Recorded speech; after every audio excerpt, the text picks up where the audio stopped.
Hi, and welcome. In this video, I'm going to explore the content filter of the LucidView Enforcer. The first step is to log into your LucidView management portal. Once logged in, under Enforcer Management and Enforcer Count, click on your View All button. Find the LUI or Enforcer which you would like to log into. The LucidView Enforcer has four main modules: a security and IPS module, intrusion prevention system, and a content filter, a reporting, or as we like to call it, absolute insight module, and of course, a saturation management. Now I'm going to explore our content filter and give you some tips and advice for it. We have made several categories available to block and unblock.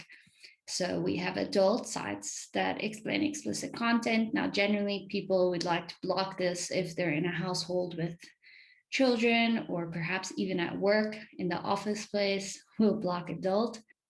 We also have adverts. So these are sites hosting online adverts. We have gambling, online gambling sites.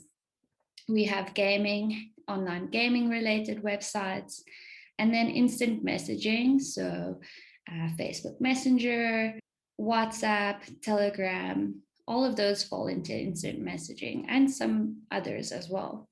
We, of course, have movies, so torrent trackers and movie or music streaming or downloading sites. Then we have social media, so Facebook, Instagram, TikTok, etc.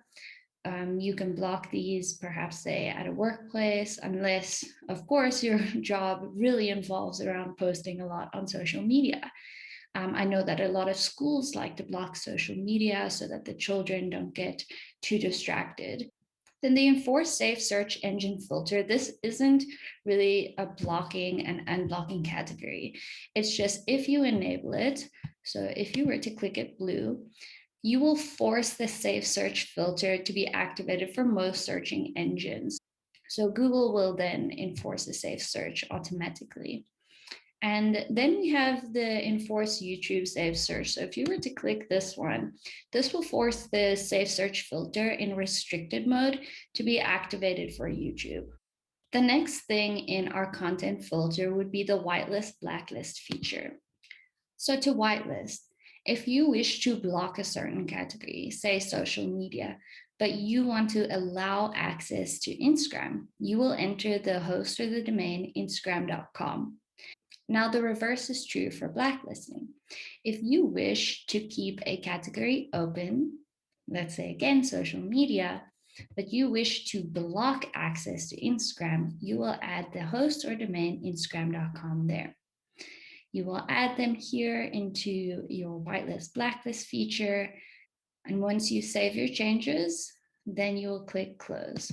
We have a time-based rule functionality, so managing time rules.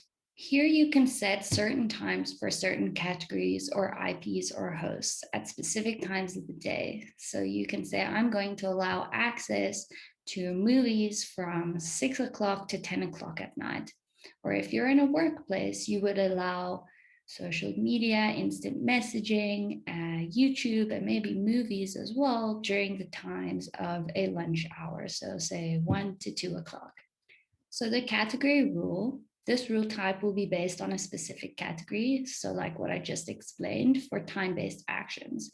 A list rule allows you to create a list of URLs for time-based actions. So you would have specific URLs that you are allowing access to.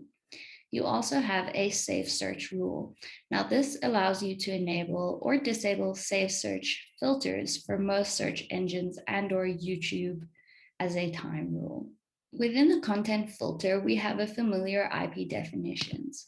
The functionality of this tool is to add names to the devices.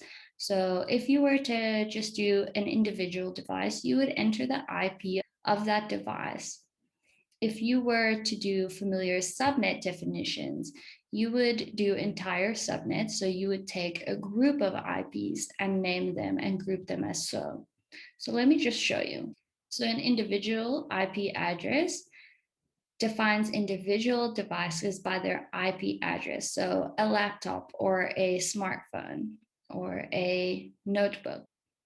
An entire IP subnet is to define an entire IP subnet to make entire groups of familiar devices.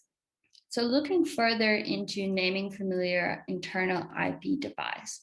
So designating a device that connects to the enforcer will show a stipulated device name in the reports. So this person at your office is using their laptop. They're going to all these websites. We want to pull a report. We can see, okay, this person's laptop are reaching these sites. So you will enter the IP address. In here, you will create a device name for it. You can also allow bypassing of the cat lock profile. So any rules that have been created, you can give this device or this IP address the functionality of bypassing all of the rules. And of course, you can also log the traffic of the device. The same applies for defining familiar subnets. So you will enter the IPs and the subnets of specific devices, give them a name. As well, you can bypass the content filter, and you can also log the traffic.